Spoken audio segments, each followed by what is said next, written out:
नमस्कार दोस्तों, स्वागत है आपका हमारे YouTube चैनल वायुगुरु पर। आज का हमारा टॉपिक है हृदय चक्र। पिछली वीडियो में हमने हृदय चक्र के बारे में विस्तार से जाना था, लेकिन कुछ लोगों के कमेंट आए थे कि वो समझ में नहीं आया है। तो इस वीडियो में हम हृदय चक्र को अच्छे से समझ लेते हैं, फिर से वही रिपीट करेंगे और कुछ चीजें नई भी आएंगी। तो चलिए शुरू कर लेते हैं। पिछली वीडियो में हमने बात की थी कि जो हृदय चक्र है उसकी समयावधि 0.8 सेकंड होती है, यानी 0.8 सेकंड में हमारा एक हृदय चक्र कंप्लीट हो जाता है और टोटल 1 मिनट में हमारे हृदय चक्र 72 होते हैं, यानी 1 मिनट में 72 बार हमारा जो कार्डियक साइकिल है वो कंप्लीट हो जाता है।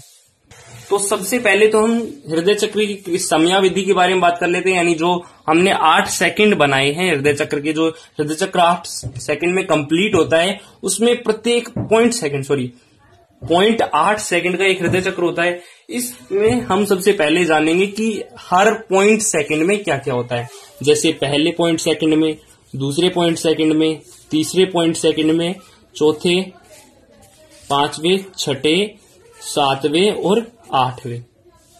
इनको जानने से पहले हम प्रकुंचन और शिथिलन के बारे में जान लेते हैं, यानी जो हृदय चक्र में प्रकुंचन और शिथिलन होते हैं। प्रकुंचन किसे कहते हैं? कोई भी जो आलिंद या निलय है, यानी जो हार्ट के चैम्बर हैं, यदि वो सिकुड़ रहे हैं तो उनमें प्रकुंचन होगा। और शिथिलन मतलब विश्रांति अवस्था, यानी वो अपनी अवस्था वापस से ग्रहण कर रहे हैं, उससे हम कहते हैं शिथिलन। तो शिथिलन का मतलब क्या होता है? विश्रांति अवस्था। ये तो हमने पिछली वीडियो में अच्छे से बात कर ली थी कि हृदय में पहले जो हृदय चक्र होता है उसमें कौन कौन से चरण होते हैं। एक बार फिर से रिपीट कर लेते हैं। जैसे हम मान लेते हैं कि ये हमारा हार्ट है, ये क्या हो गया? दायां आलिंद हो गया। यहां पर इधर वाली साइड दायां, आप अपने हिसाब से मत देखो, ये दायां, अगर आप अपने हिसाब से देखोगे तो ये बायां होगा। जैसे ये हमारा दायां आलिंद हो गया और ये नीचे वाला निलय हो गया। इसी तरह से ये हमारा बाएं वाले आलिंद हो गया और ये हमारा बाएं वाला निलय हो गया। अब आप कहोगे कि ये वाला दायां है और ये वाला बायां है, लेकिन ऐसा नहीं है। ये हार्ट किसका है? जो आपके सामने है, आपका नहीं है। जो आपके सामने है तो उसका उल्टा होगा, यानी आपका जो दायां है वो उसका बायां होगा और आपका जो बायां है वो उसका दायां होगा। जैसे आपका ये दायां है तो उसका ये बायां होगा। तो ये तो हो गया बायां आलिंद और नीचे वाला बायां निलय। इसी तरह से ये दायां आलिंद और ये दायां निलय। अब हम बात कर रहे थे प्रकुंचन और शिथिलन की। हमने पिछली वीडियो में पढ़ लिया था। सबसे पहले क्या होता है, हमारा जो आर्टरी होती है, ऊपर की जो आलिंद होते हैं उनमें प्रकुंचन होता है, वो सिकुड़ते हैं। यहां से सिकुड़ने के बाद क्या होगा? इनमें शिथिलन होगा। यानी जैसे हम समझ सकते हैं, ये ऊपर वाले आलिंद हो गए और ये नीचे वाले निलय हो गए। तो सबसे पहले तो आलिंद प्रकुंचन करते हैं और फिर आलिंद शिथिलन करते हैं। उसके तुरंत बाद जो निलय होते हैं वो संकुचन करते हैं और वो शिथिलन करते हैं। तो हमारा जो हृदय चक्र है वो कुछ इस तरह से चलता रहता है। यानी सबसे पहले क्या होता है, जो हमारा आलिंद है, पहले हम समझ लेते हैं कि सबसे पहले क्या होता है। जो लंग्स से जो शुद्ध रुधिर आ रहा है वो हमारे आलिंद में जाता है और यहां से जो महाशिरा आ रही है वहां से जो रक्त आता है वो इसमें जाता है। अब जब तक ये भरता रहता है तब तक ये बंद रहते हैं। यहां से क्या पाए जाते हैं? आलिंद निलय कपाट पाए जाते हैं, ये बंद रहते हैं। अब जब वेट ज्यादा होगा इस रक्त का, यानी इस रक्त में जब डालता जाएगा तो इसमें प्रेशर बन जाएगा और प्रेशर के कारण ये अपने आप खुल जाएंगे। यहां पर कोई एक्टिव ट्रांसपोर्ट नहीं हो रहा है, जो ब्लड है वो खुद ही अंदर जा रहा है निष्क्रिय प्रवाह के द्वारा। और हमने पहले भी बात की थी कि जब हमारा निलय होता है उसमें कुछ रक्त पहले से मौजूद होता है। ये कितना होता है? हर निलय में लगभग 60 ml। अब 60 ml हमेशा रहता है हमारे निलय में। अब जब वेट ज्यादा हो जाता है और ये आलिंद निलय कपाट खुल जाते हैं तो ये रक्त अपने आप अंदर चला जाता है निलय के अंदर। जैसे ये निष्क्रिय प्रवाह द्वारा आ गए। अब उसके बाद में होता है, अब ये तो क्या था? जॉइंट डायस्टोल था, यानी जो दोनों आलिंद और निलय थे वो क्या थे? शिथिलन अवस्था में थे। ना तो ये कार्य कर रहा है ना ये कार्य कर रहा है। अभी ये बंद है, ये भी कपाट बंद है, ये भी कपाट बंद है। यहाँ पर जो अर्धचंद्राकार कपाट है वो भी बंद है और आलिंद निलय कपाट भी बंद है। अब जब दोनों शिथिलन अवस्था में है तो ये रक्त यहां से भरते जा रहे हैं आलिंद में, और जब आलिंद में ज्यादा रक्त हो जाता है प्रेशर, तो अपने आप ये आलिंद निलय कपाट खुल जाते हैं और अंदर रक्त का प्रवाह निष्क्रिय माध्यम से हो जाता है, यानी अभी आर्टरी नहीं सिकुड़े हैं। अब उसके बाद में जो आलिंद है उसमें कुछ रक्त बच जाता है शेष। इसमें जो रक्त होता है उसका 75% तो नीचे आ जाता है, लेकिन कुछ 25% लगभग इसमें शेष रह जाता है। अब ये क्या करते हैं, ये जो आलिंद हैं ये संकुचन करते हैं, यानी सिकुड़ते हैं। तो ये क्या करते हैं, प्रकुंचन करते हैं। प्रकुंचन करेंगे, सबसे पहले क्या होगा, आलिंद प्रकुंचन।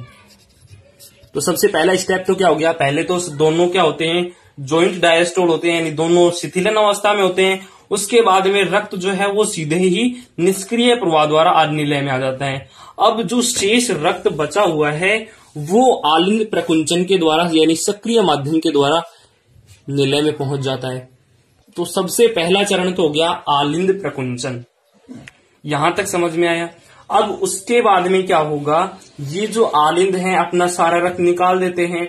अब उसके बाद में ये जो आलिंद है अब ये प्रकुंचन करना शिथिलन करना प्रारंभ करते हैं। ये जो प्रकुंचन है ये केवल 0.1 सेकंड के लिए होता है।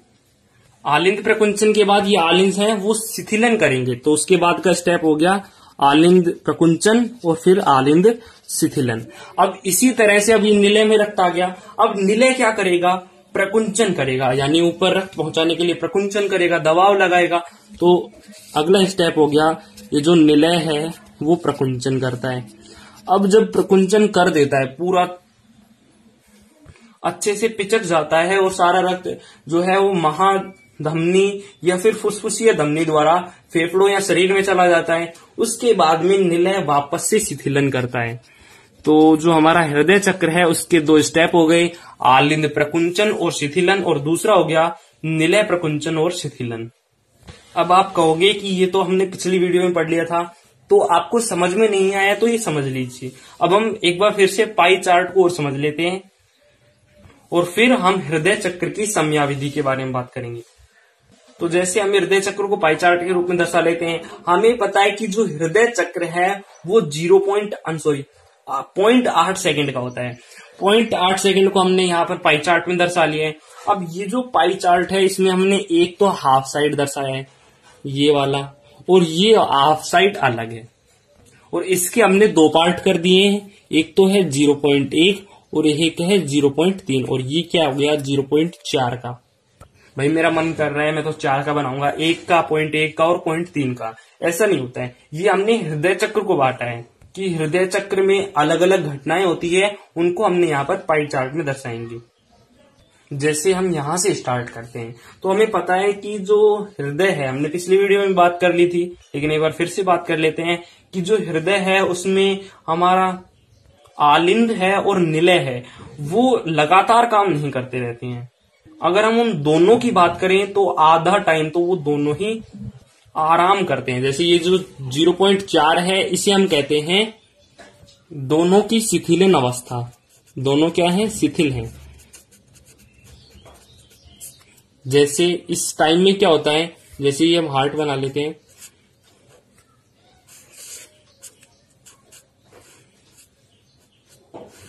ये हमारा हार्ट है। अब ये सबसे पहले हमने क्या पढ़ा है, ये आलिंग निलय कपाट बंद होते हैं यहां से, और यहाँ पर जो अर्धचंद्राकार कपाट पाए जाते हैं वो भी बंद होते हैं, और हमारे शरीर से जो रक्त है वो आलिंद में जाता है, और लंग्स से जो रक्त है वो भी आलिंद में जाता है। इस टाइम में ना तो आलिंद प्रकुंचन करते हैं और ना ही जो निलय है वो प्रकुंचन करते हैं।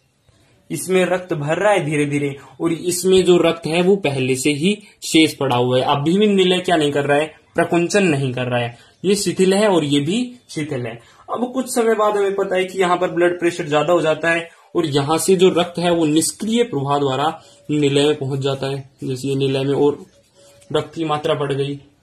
इस टाइम में भी हमारा जो आलिंद है वो काम नहीं करता है। हमने अभी बात की कि जो प्रेशर है ब्लड स्वयं ही खोलता है। ये जो रक्त इसके अंदर दाब बन रहा है वो स्वयं ही आलिंद नीले कपाट खोल देता है, इसमें आलिंद कुछ काम नहीं करता है। तो इस समय में क्या होता है, ना तो आलिंद काम करते हैं और ना निलय काम करते हैं, यानी दोनों जो है वो शिथिल रहते हैं। तो हम कह सकते हैं कि यहाँ पर इसको हम कह सकते हैं दोनों शिथिल हैं। अब दोनों शिथिल होने के बाद अभी हमने बात की थी ब्लड प्रेशर ज्यादा हो जाता है और आलिंद निलय कपाट स्वयं खुल जाते हैं। तो यहां से मान लेते हैं कि आलिंद निलय कपाट जो है वो अपने आप खुल गए और इतने समय में जो रक्त है आलिंद से निलय में पहुंच गया। अब हमें पता है कि आलिंद से निलय में पहुंचने के बाद जो आलिंद में 25% रुधिर बचा होता है वो सक्रिय प्रवाह करता है। तो उसको अभी हम छोड़ते हैं, पहले इसी के बारे में बात करते हैं। तो ये जो समय है 0.4, ये तो हमने जान लिया कि दोनों शिथिल रहते हैं। इसके साथ ही इस समय में क्या हो रहा है, हमारे जो आलिंद हैं उनमें रक्त भर रहा है। आलिंद में यहाँ से पूरे शरीर के द्वारा और यहाँ पर फेफड़ों के द्वारा। तो हम इसे ये भी कह सकते हैं कि आलिंद जो है वो भर रहे हैं। आलिंद भरने के अलावा अब जब आलिंद भर रहे हैं और यहाँ पर ब्लड प्रेशर ज्यादा हो रहा है तो हमारे जो आलिंद निलय कपाट हैं वो खुल रहे हैं और हमारा जो आलिंद में रक्त है वो निष्क्रिय प्रवाह द्वारा निलय में पहुंच जाता है। तो इसे हम ये भी कह सकते हैं कि निष्क्रिय प्रवाह, ये जो रक्त है उसका निष्क्रिय प्रवाह हो रहा है। यानी जो आलिंद है उसमें ब्लड प्रेशर ज्यादा होने के कारण जो रक्त है वो अपने आप ही आलिंद निलय कपाट को खोल देते हैं और निलय में प्रवेश कर जाते हैं। तो इस टाइम को हम क्या कह सकते हैं, निष्क्रिय प्रवाह, या दोनों शिथिलन अवस्था में है, या फिर हम इसे ये भी कह सकते हैं कि आलिंद जो है वो रक्त भर रहे हैं। अब जब निष्क्रिय प्रवाह हो जाता है उसके बाद में हमें पता है कि जो आलिंद है वो 25% रक्त निकालने के लिए सक्रिय प्रवाह करता है, यानी प्रकुंचन स्टार्ट कर देता है। तो ये तो आपको समझ में आ गया होगा कि हमारा जो हार्ट है, जितना भी हृदय चक्र चलता है उसमें चारों चैम्बर तो आधे समय के लिए बंद रहते हैं और आधे समय के लिए यहाँ पर आधा समय में एक काम करता है और आधे समय में एक काम करता है। जैसे अब यहाँ पर प्रकुंचन हो रहा है आलिंद का और हमें पता है कि आलिंद जो है वो 0.1 सेकंड में प्रकुंचन करता है, यानी यहाँ पर हमारा जो निष्क्रिय प्रवाह है वो कंप्लीट हो गया है। अब यहां से स्टार्ट होगा हमारा आलिंद प्रकुंचन। तो ये जो 0.1 सेकंड है ये क्या है, आलिंद प्रकुंचन। या फिर हम इसे ये भी कह सकते हैं कि जो हमारा रक्त है वो सक्रिय प्रवाह कर रहा है, क्योंकि आलिंद जो है अपनी ऊर्जा देकर, यानी आलिंद जो है वो प्रकुंचन करके क्या कर रहा है, हमारे रक्त को निलय में डाल रहा है। तो इसे हम कह सकते हैं सक्रिय प्रवाह। एक बार फिर से समझते हैं इसे शुरू से कि सबसे पहले क्या होता है, हमारा जो हार्ट है वो क्या करता है। अब यहाँ पर पहले तो बंद है, हमारा जो रक्त है वो किस में भर रहा है, आलिंद में भर रहा है। अब धीरे धीरे जब आलिंद में भर जाता है और वहां पर ब्लड प्रेशर ज्यादा हो जाता है, यानी हम समझ सकते हैं ये आलिंद हमारे बहुत बड़े बड़े हो गए, रक्त इनमें भर गया और हमारे निलय जो है उसमें 60 ml रक्त है। अब ये बंद है और ये हमारा निलय है। अब जब ये इसमें रक्त ज्यादा हो जाता है इसके कारण, तो ये हमारा जो आलिंद निलय कपाट है यहाँ पर वो खुल जाता है और हमारा जो आलिंद में जो रक्त है उसका 75% रक्त निलय में पहुंच जाता है। अभी भी ये शिथिलन अवस्था में है, ये काम नहीं कर रहे। अब क्या होगा, हमारा जो आलिंद है वो 25% रक्त को निकालने के लिए दबाव बनाएगा, यानी काम करेगा। तो हमारा जो रक्त है उसका सक्रिय प्रवाह हो जाएगा। जैसे अब यहाँ पर क्या होगा, हमारे जो आलिंद हैं वो पिचक जाएंगे।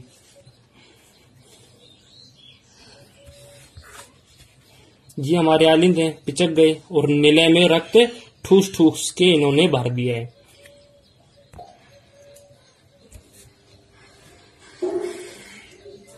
सक्रिय प्रवाह के बाद क्या होगा, हमारे जो निलय हैं वो फुल भर जाएंगे, यानी हमारे निलय में पहले से कुछ रक्त था, उसके बाद में निष्क्रिय प्रवाह से कुछ रक्त आया और अब जो है अब वो आलिंद प्रकुंचन करके सक्रिय प्रवाह कर रहा है। तो हम आलिंद निलय का जो हृदय चक्र चलता है उसकी समयावधि में दर्शा देते हैं। तो तो ये हमने समयाविधि में दर्शा देते हैं। जैसे ये समयाविधि को हमने दो भागों में बांटा है, इसे हम मान लेते हैं आलिंद और इसे हम मान लेते हैं निलय। अब सबसे पहले हमने पढ़ा है कि जो हमारा हृदय चक्र चलता है उसमें आधे समय के लिए तो हमारे आलिंद और निलय दोनों एक साथ शिथिलन अवस्था में रहते हैं। जैसे शुरू के हमने पढ़ा है 0.4 सेकंड जो हैं वो जॉइंट डायस्टोल में आते हैं, यानी दोनों जो हैं वो शिथिलन अवस्था में रहते हैं। उस समय क्या होता है, हमारे आलिंद रक्त बहते रहते हैं और उसी समय हमारा जो आलिंद निलय का पार्ट है वो खुल जाता है और निलय में भी रक्त भरता रहता है। तो सबसे पहले हम 0.4 सेकंड को दर्शा देते हैं दोनों की शिथिलन अवस्था में, यानी जॉइंट डायस्टोल हो गया, या फिर हम इसे शिथिलन कह सकते हैं। तो आप इंग्लिश में समझ जाओगे, जॉइंट डायस्टोल शिथिलन। तो ये भी हो गया, निलय भी जॉइंट डायस्टोल में आ गया। उसके बाद में ये 4 सेकंड तक इसी तरह से रहेंगे, नहीं सॉरी 0.4 सेकंड तक जॉइंट डायस्टोल, ये भी जॉइंट डायस्टोल,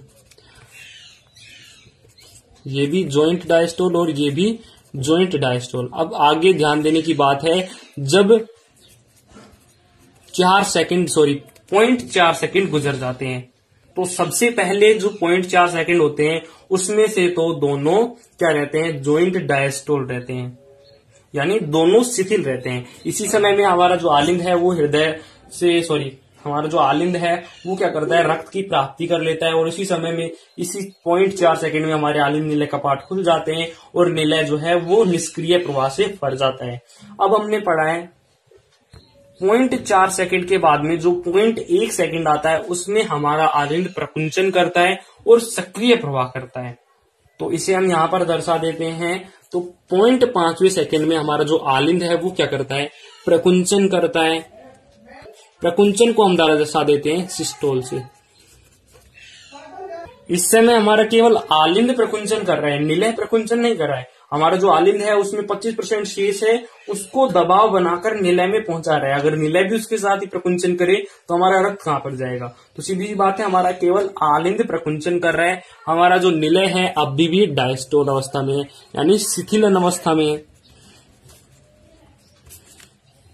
तो यहां तक तो आपको समझ में आ गया कि हमारा जो हृदय चक्र है उसमें जो 0.8 सेकंड होते हैं उसमें से हमने 0.5 सेकंड तक का पढ़ लिया है कि 5 सेकंड तक क्या होता है। उसमें से 0.4 सेकंड तो केवल आराम करते हैं और 0.5 सेकंड में हमारा आलिंद जो है वो प्रकुंचन स्टार्ट कर देता है। निलय तो अभी भी शिथिलन अवस्था में, अभी भी बेशरम है, शिथिलन।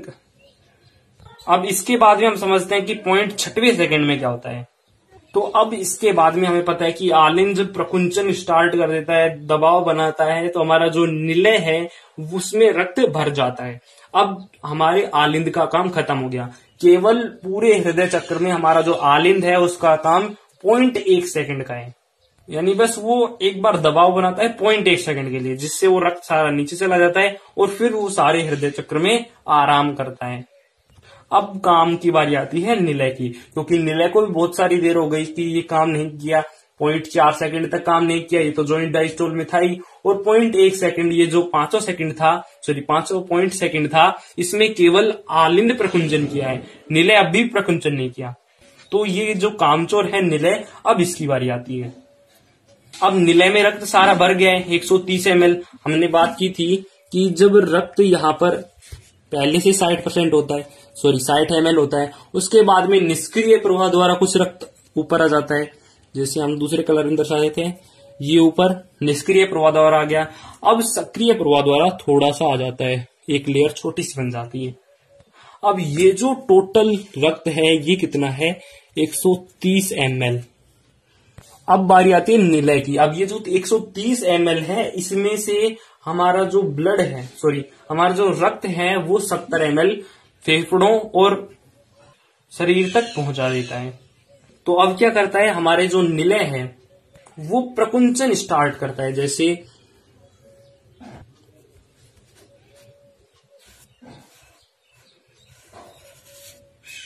जैसे ये हमारा हार्ट हो गया।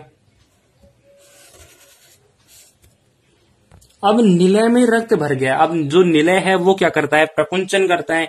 तो हमारा जो रक्त है वो इधर ना जाकर के इधर जाने की कोशिश करता है, यानी आलिंद में घुसने की कोशिश करता है। और आलिंद कहता है नहीं नहीं मैं तेरे को नहीं पाड़ूंगा, अभी तो तुझे प्रवाह करके आलिंद मैंने प्रकुंचन करके तुझे निकाला है और फिर वापस से तू मुझसे काम करवा रहा है। तो ये क्या करता है, अपने जो दरवाजे हैं, आलिंद निलय कपाट हैं, उनको बंद कर लेता है। ये आलिंद निलय कपाट हैं, ये बंद हो जाते हैं। तो जब निलय का प्रकुंचन स्टार्ट होता है तो यहां पर ये जो है ये तुरंत आलिंद जो है वो आलिंद निलय कपाट को बंद कर लेते हैं। और पिछली वीडियो में हमने बात की थी कि जो हार्ट बीट की साउंड होती है, धक धक धक धक, वो किसकी होती है, हमारे जो कपाट होते हैं हृदय के अंदर, यदि वो बंद हो जाते हैं तो उनकी आवाज होती है। खुलने की आवाज नहीं होती है, बंद होने की आवाज होती है। खुल तो यहां पर रहा है, यहां पर जब आलिंद में रक्त दाब अधिक हो रहा है तो यहां पर जो आलिंद निलय कपाट है वो खुल रहे हैं, लेकिन उनके बंद होने की आवाज आती है। यहां पर जो आलिंद निलय कपाट बंद हो रहे हैं उनकी आवाज आती है। तो यहां पर हमारा जो हार्ट बीट की पहली साउंड है, धक धक होती है हार्ट बीट की, तो उसमें जो सबसे पहली साउंड होती है धक, वो यहां से होती है। यानी जो हमारी धक की आवाज है, लब की आवाज है, वो कहां से आती है, जब निलय प्रकुंचन स्टार्ट करता है और हमारे आलिंद निलय कपाट बंद हो जाते हैं। और फिर ये बंद हो जाते हैं तो हमारा जो आलिंद है वो दबाव बनाए जा रहा है। तब क्या होगा, हमारे जो आलिंद निलय कपाट बंद होने के बाद यहां पर जो अर्धचंद्राकार कपाट पाए जाते हैं वो खुल जाते हैं। और अभी हमने बात की थी कि जो कपाट होते हैं वो खुलते हैं तब आवाज नहीं आती है।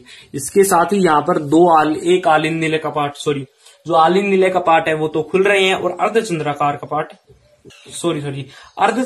कपाट तो खुल रहे हैं और जो आलिंद निलय कपाट हैं वो बंद हो रहे हैं। और यहां पर होता है हमारा निलय का प्रकुंचन।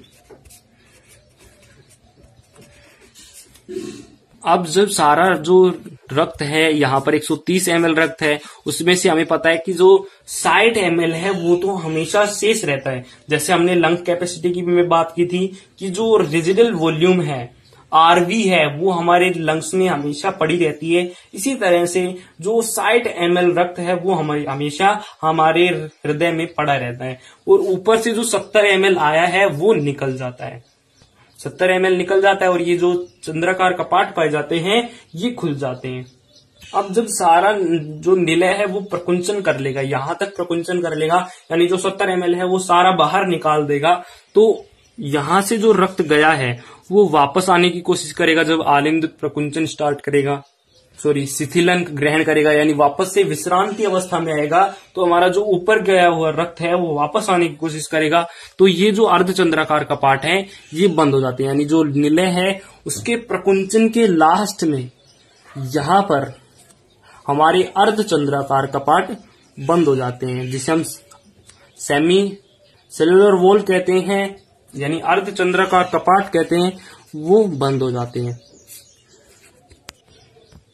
जिससे हमारी दूसरी हार्ट बीट आती है। यानी जो पहली हार्ट बीट है वो तो कहां से आती है, जब हमारा निलय प्रकुंचन स्टार्ट करता है और आलिंद निलय कपाट बंद हो जाते हैं, तो वहां से आती है पहली आवाज लब की। और दूसरी बार जब निलय प्रकुंचन बंद कर देते हैं, शिथिलन ग्रहण करने लग जाते हैं, तो हमारे अर्धचंद्राकार कपाट हैं वो क्या करते हैं, एकदम से बंद हो जाते हैं। तो यहां से दूसरी हार्ट बीट आती है डब की, यानी आपने सुना होगा लब डब, यानी धक धक। तो ये कहां से आती है, एक तो निलय का प्रकुंचन स्टार्ट होता है तब, और एक निलय का प्रकुंचन एंड होता है, यानी निलय का शिथिलन शुरू होता है तब। तो इसे हम जो हृदय है उसकी कार्य प्रणाली में हमने जो समयावधि टेबल बनाई है उसमें समझ लेते हैं। अब 5वें सेकंड के बाद, यानी जो सिस्टोल है, एक बार 5वें सेकंड में आलिंद क्या कर लेता है, प्रकुंचन कर लेता है। उसके बाद में वो लगातार 0.3 सेकंड तक क्या होता है, डायस्टोल अवस्था में रहता है, यानी शिथिलन अवस्था में रहता है। तो ये तो हो गया डायस्टोल अवस्था में। लेकिन अब ये जो निलय है ये कहता है बहुत हो गया, अब मुझे काम करना पड़ेगा। तो ये जो 0.3 सेकंड है ये लगातार प्रकुंचन करता है, यानी सिस्टोल करता है।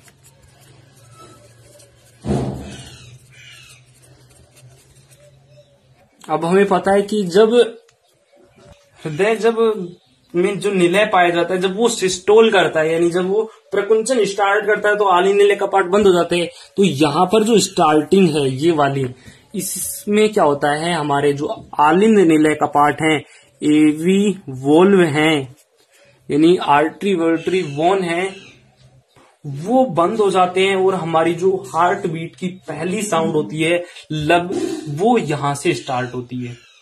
और जब ये सिस्टोल करता रहता है यानी प्रकुंचन करता रहता है, और जब वापस से अपनी विश्रांति अवस्था ग्रहण करता है यानी शिथिलन करता है, सिस्टोल जब खत्म होता है, तब यहाँ पर अर्धचंद्राकार का पार्ट बंद हो जाते हैं, यानी सेमी सेलुलर वॉल जो है वो बंद हो जाते हैं, जिसके कारण हमारी हार्ट की दूसरी साउंड आती है डब, यानी पहली जो धक है वो कब स्टार्ट होती है, तो निलय प्रकुंचन करना स्टार्ट कर देता है, तब हमारी हार्ट बीट की पहली साउंड आती है धक। और जब दोबारा निलय प्रकुंचन शिथिलन करने लग जाता है, तब अर्धचंद्राकार का पार्ट बंद हो जाते हैं, जिससे हमारी हार्ट बीट की दूसरी साउंड आती है धक।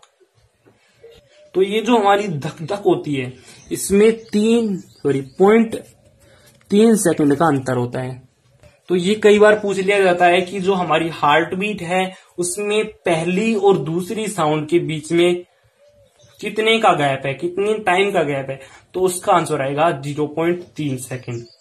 और यदि ये पूछ ले कि दूसरी और पहली के बीच में कितना अंतर है, तो आपको 0.3 नहीं करना है। जैसे आप समझते हैं, सबसे पहले हमारे जो एवी वोल्स हैं वो बंद हो गए, जिससे हमारी हार्ट की पहली साउंड आई। अब दूसरी साउंड कब आएगी, 0.3 सेकंड के बाद, जब अर्धचंद्राकार का पार्ट बंद हो जाएंगे। तो इन दोनों की यानी जो पहली है और दूसरी है उस साउंड के बीच में तो 0.3 सेकंड का अंतर है। और यदि ये पूछे कि दूसरी और पहली साउंड के बीच में अंतर क्या है, तो उसमें आएगा 0.5। 0.5 क्यों आएगा, अब ये जो हृदय चक्र की समयाविधि है, अब यहाँ पर हृदय चक्र पूरा हो गया, तो हृदय चक्र वापस से शुरू हो जाता है शुरू से।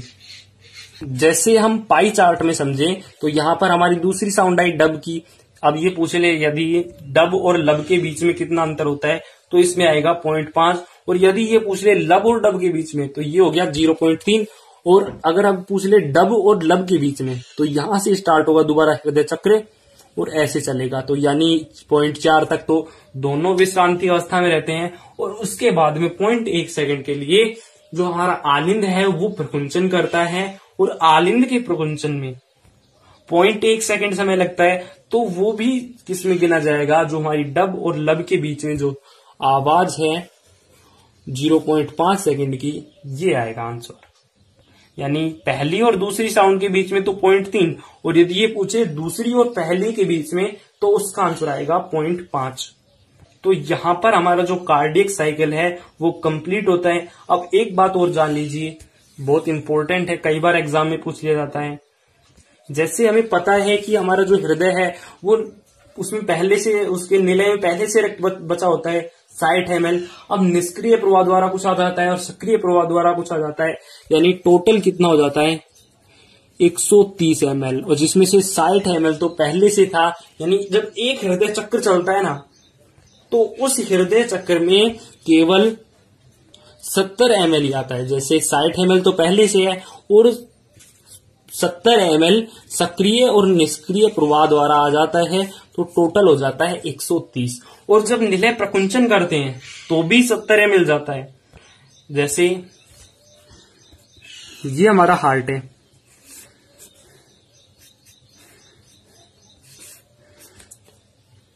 इसमें हमें पता है कि कुछ हमारे जो निलय हैं उसमें कुछ तो शेष पहले से रहता है 60 ml। अब ऊपर से आ जाता है निष्क्रिय प्रवाह द्वारा यहां पर भी, और सक्रिय प्रवाह द्वारा भी आ जाता है, और टोटल हो जाता है 130। तो ये कितना हो गया 70 और 60 मिलाएंगे तभी तो 130 बनेंगे। तो ये जो 70 ml होता है ये एक हृदय चक्र में आता है। यानी हृदय चक्र जब चलता है तो उसमें 70 ml अंदर आता है, और जब हृदय चक्र यानी जो निलय प्रकुंचन करते हैं तो 70 ml ही बाहर जाता है। ये जो 60 ml है ये यहीं पर शेष रह जाता है। तो ये जो मात्रा है रक्त की 70 ml, इसे हम कहते हैं स्ट्रोक वॉल्यूम। तो ये तो क्या स्ट्रोक वॉल्यूम, ये हो गया 70 ml। और हमें पता है कि हमारी जो हार्ट बीट है वो कितनी है, 72 बीट पर मिनट। यानी 1 मिनट में हमारे जो हृदय चक्र हैं वो कितनी बार चलते हैं? 72 बार चलते हैं। यानी जो हार्ट बीट धक धक की आवाज आती है वो 72 बार आती है। तो सीधी सी बात है कि हमारा जो हार्ट है वो 1 मिनट में कितना ml रक्त डालेगा और कितना ml बाहर निकालेगा। तो हम इन दोनों को गुना कर देते हैं।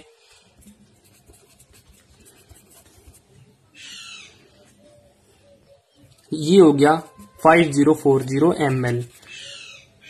इसे हम कहते हैं कार्डियक वॉल्यूम, सॉरी इसे हम कहते हैं कार्डियक आउटपुट। यानी हमारा जो हृदय है वो एक हृदय चक्र में 70 ml हमारे बॉडी को प्रदान करता है, 70 ml खून, और टोटल हृदय चक्र चलते हैं 72 बार 1 मिनट में। तो 1 मिनट में कितना ml डालेगा? तो इन दोनों को हम गुना कर देंगे तो इसका आंसर आएगा 5040 ml। यानी लगभग ये हो गए 5000 ml, और 5000 ml होता है 5 लीटर के। तो आप समझ रहे हैं मैं क्या कह रहा हूं? हमारा जो हार्ट है वो क्या करता है, हमारे पूरे शरीर में जितना खून है उसको 1 मिनट में प्रवाहित कर देता है। जैसे हमारे पूरे शरीर की अगर हम बात करें तो लगभग 5 लीटर खून होता है, और हमारा जो हार्ट है वो 1 मिनट में 5 लीटर खून को अपने अंदर से साइकिल करवाता है। यानी 1 मिनट में हमारा जितना भी पूरे शरीर में खून है वो हृदय से होकर जरूर जाएगा। तो ये जो कैपेसिटी होती है, ये जो मात्रा होती है रक्त की, इसे हम कहते हैं कार्डियक आउटपुट। ये बहुत बार एग्जाम में पूछ लिया जाता है। ये इंपॉर्टेंट क्यों है? क्योंकि जो कार्डियक आउटपुट है ये हर व्यक्ति में अलग अलग होता है। जैसे अगर हम कोई खिलाड़ी की बात करें तो उसमें जो कार्डियक आउटपुट होता है वो ज्यादा होता है। ज्यादा क्यों होता है? क्योंकि वो जो एथलेटिक्स है या फिर कोई खिलाड़ी है वो क्या करता है, लगातार एक्सरसाइज करता रहता है, तो उसकी जो मसल्स होती हैं उनको रक्त की ज्यादा आवश्यकता होती है, ऑक्सीजन की ज्यादा आवश्यकता होती है, ग्लूकोज की ज्यादा आवश्यकता होती है। तो उसमें जो आउटपुट है यानी जो स्ट्रोक वॉल्यूम है बाहर निकालने की, जैसे 130 ml पूरा रहता है और सामान्य व्यक्ति में ये 70 ml बाहर निकलता है, लेकिन उनको ज्यादा रक्त की आवश्यकता होती है तो वो अपने हार्ट में से 80 ml निकाल सकते हैं, 90 ml निकाल सकते हैं। यानी अपनी जो स्ट्रोक वॉल्यूम है वो इंक्रीज कर सकते हैं। अब जैसे यदि हम यहाँ पर 70 से ज्यादा 90 रखें तो ये जो कार्डियक वॉल्यूम है ये ज्यादा आएगी।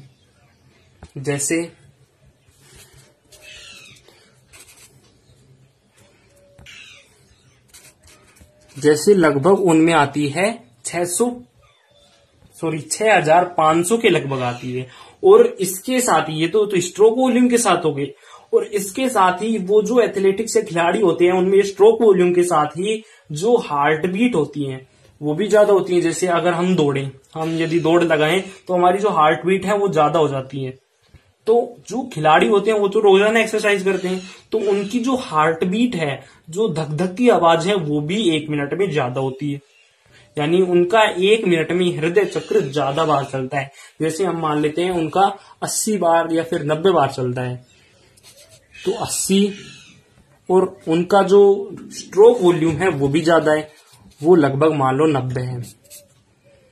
तो अगर उनके हम कार्डियक आउटपुट की बात करें तो उनका कार्डियक आउटपुट लगभग 7200 होगा। ये तो हमने केवल एग्जाम्पल लिया है कि यदि उसका स्ट्रोक वॉल्यूम 90 ml है, यानी वो रक्त में से एक बार हृदय चक्र जब निकालता है निकले उसका ज्यादा प्रकुंचन करता है और वो 90 ml निकाल सकता है और उसकी हार्ट बीट तो ज्यादा होगी, तो उसका जो कार्डियक आउटपुट है वो लगभग आप देख सकते हैं 5 लीटर और यहाँ पर 7 लीटर। तो उसका जो कार्डियक आउटपुट है वो ज्यादा होता है।